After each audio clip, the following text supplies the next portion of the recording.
Let me ask you a little bit about the possibility of the backstop coming back into the negotiations in a time-limited fashion. So how much is that still part of the conversation, the possibility of a time-limited backstop? Well, there's an awful lot of engagement going on at the moment, but we've always been very clear that we need a form of insurance policy that we're confident is going to be sustained into the future. There is an opportunity for engagement in relation to how the communities of Northern Ireland could form part of all of that. But from our point of view, we still need to get to a place that the principles behind the backstop and the way it operates, that is preserved. So you couldn't put a time limit on it then? Look, I'm reluctant at this point to be getting into commenting on engagement that's going to happen between the Commission and the UK. What we've always said is that we are open to seeing how the objectives of the backstop can be delivered if something else that's legally operable can take its place. And we do need to consider what are the role of the communities and institutions in Northern Ireland, because we've always been clear as a government that what we want to avoid happening is, anything that would keep Northern Ireland in an arrangement that they have concerns about. And so you've said, and the Taoiseach has said, the Prime Minister has said that Northern Irish consent to whatever is put in place is important. What kind of mechanism, though, can be landed upon to craft that consent? Because it seems that from either side of the border, the various suggestions so far on the table look problematic. Well, there's a number of different options in relation to it, and the importance of consent in the context of Northern Ireland, is a touchstone of the Good Friday Agreement, and in fairness is something that has really been acknowledged by both the British and the Irish government. What we do need to have is an architecture which is at the heart of the Good Friday Agreement, which respects the role of the two communities, but looks beyond to how the voice of the people of Northern Ireland could be recognised in something that, after all, they have such a deep stake in. What we're so focused on at the moment is all of the issues that are on the island of Ireland, not just the issues that we're focused on here in Ireland. Does it have to use the Northern Irish Assembly? Because that doesn't sit at the moment, as you know, and it seems difficult to fit what you just described there with the way that the voting system works in the Assembly. Well, it's certainly one of the issues that we'd have to very seriously consider, that any role for the institutions in Northern Ireland has to be cognizant of the fact that the same institutions have now not been operable for far, far too long. And this is why it's always been a shared priority of both governments to see what we can do to, in effect, resuscitate them and to have them up and running. Because, again, that is all part of what we need to do to ensure the communities of Northern Ireland have their voice heard. So you'd rather do that, use the Northern Ireland Assembly, than create some other mechanism? Oh, I think that's quite a leap from just what I said there a moment ago. I mean, there is a real need across the coming days and the run-up to the European Council to engage on other ways in which the challenges that we face at the moment can be dealt with. And the Taoiseach of Ireland, our Prime Minister, said last night here in Ireland that he would work up to the last second to see if there is a way through this that delivers our national objectives and is also cognizant of the decision that we respect, which is the decision of the UK to leave the European Union. Is it possible, from the Irish perspective then, for Northern Ireland to leave the customs union? Because that seems to be something of a stumbling block at the moment. Well, we've always focused on alignment between customs policy in Northern Ireland and customs policy within Ireland and therefore the European Union.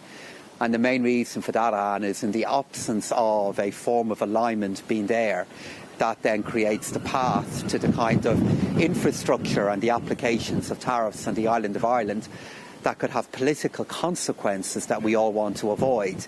But again, it goes back to the point I made earlier on in the interview, that all roads led back to the backstop over the last number of years.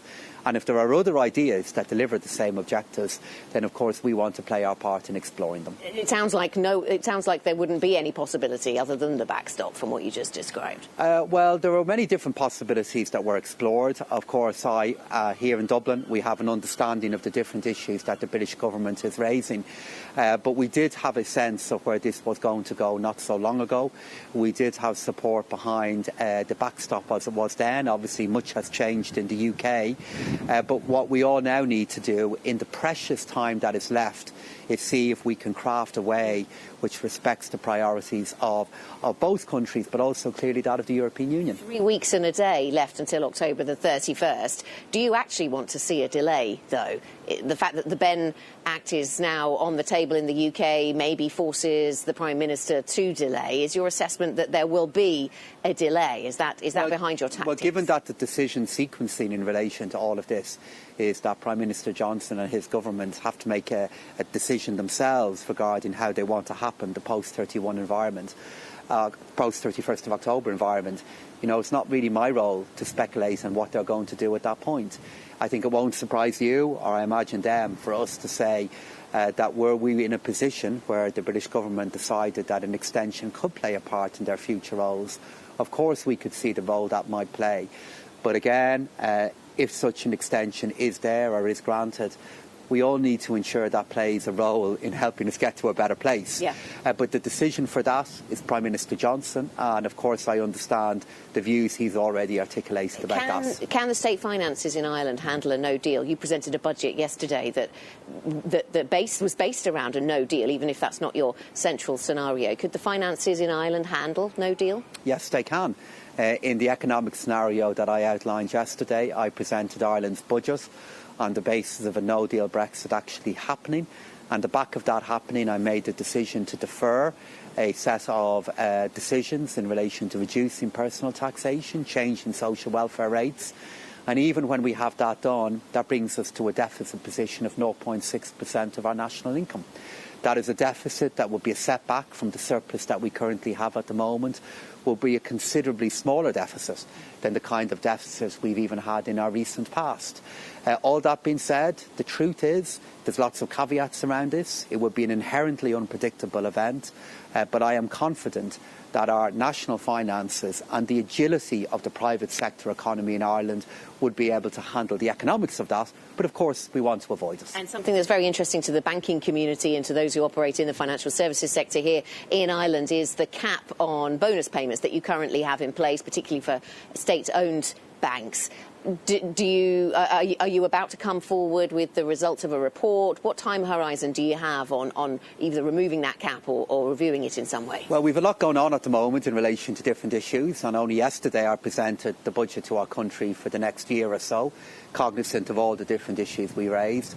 I do have a report. I'm considering it, and I yet have to make a decision on what we're going to do. I would make the point, though, at the moment that we have banks here in Ireland at the moment that are performing very well. We've really good people running them. But I also have to be conscious of wider economic and policy priorities in relation to remuneration within our economy. So I'm just considering where we stand at the moment. But clearly my focus at the moment is on the broader issues around our economy and the sustainability of our jobs and our national finances at an undeniable point of change.